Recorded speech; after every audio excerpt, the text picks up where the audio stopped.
Continuing Mobile Education for Emergency Medical Services Providers. Episode 3, EMS, Hospice, and Palliative Care. At the end of this episode, you should be able to define palliative care, define hospice care, understand the treatment goals for hospice and palliative care patients may differ, and be aware of situations where EMS may be called for these patients. Hospice care is actually a Medicare benefit, which is restricted for patients who have a 6 months or less prognosis, so really is looking at the end of life. And hospice care generally focuses on comfort, not life-extending treatments. Mostly these patients don't get hospitalized unless needed for symptom control. And what hospice is able to provide varies widely regionally. Some hospice patients can receive treatments such as chemotherapy or radiation in certain localities. In other localities, it's more restricted. Hospice care is end-of-life care provided by health professionals and volunteers.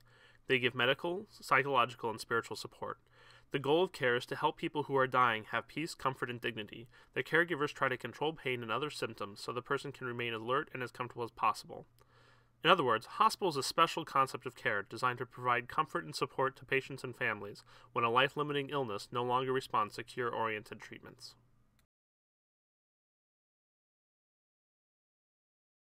Palliative care is kind of a broad field of medicine which really focuses on enhancing the patient's quality of life through medical treatments, psychological and spiritual support. It's kind of a 360-degree way of care.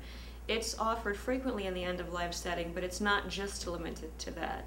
We do deal with patients who have sometimes better prognoses or who may be dealing with a chronic illness such as heart failure, trying to really get their symptoms under control. Yet these patients don't yet qualify for hospice. The goal of palliative care is to prevent and relieve suffering and to support the best possible quality of life for patients and their families, regardless of stage of disease or the need for other therapies.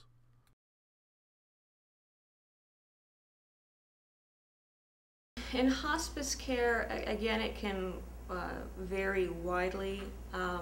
You do have lots of older adults, but then you can also have children and a lot of middle-aged population. Also, the level of function varies widely, although a lot of these patients are quite debilitated and relying on a lot of caregiver assistance.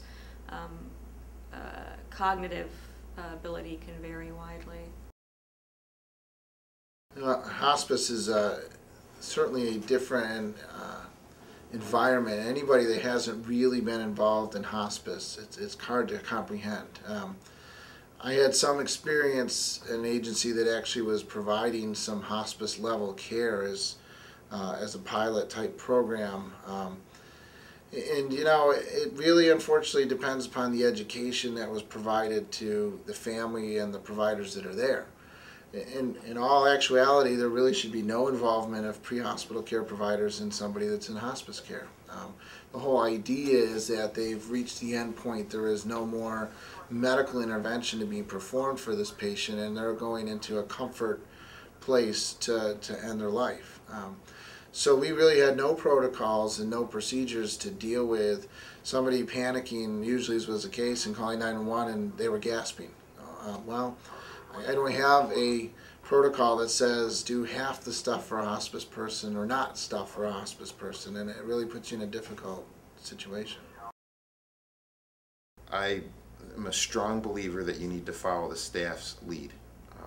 I have a not so recent but still memorable call. The top floor of one of our local hospitals has a hospice, and I responded there. Myself and my partner responded there to actually work what we call a 500 or a full code. When we got there, the situation had pretty much resolved, but in the time that 911 had dispatched my ambulance and the time that we actually arrived, the family had a discussion with staff saying that they didn't want the patient to go, that they didn't want to call it quits. And this is a patient that had been in the hospice program for 3 months plus. The family and the staff worked well together. The staff was extremely patient, but it ended up being something where it was a little contentious before we arrived. Rarely are we actually called to a hospice home or hospice facility. Where we run into helping hospice patients is when they're remaining in their own homes and the family is uncertain as to whether they should call EMS, or if they do call EMS, what sort of care we're able to give.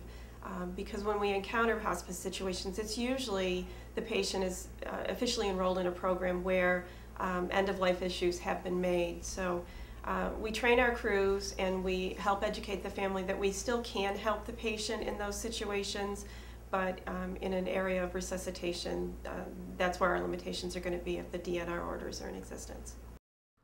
To better work with hospice and palliative care in the field, always communicate with the patient and healthcare providers, utilize medical control, and understand the difference between palliative care and hospice patients. After viewing this episode, you should be able to define palliative care, hospice care, understand the treatment goals for hospice and palliative care patients may differ, and be aware of situations where EMS may be called for these patients.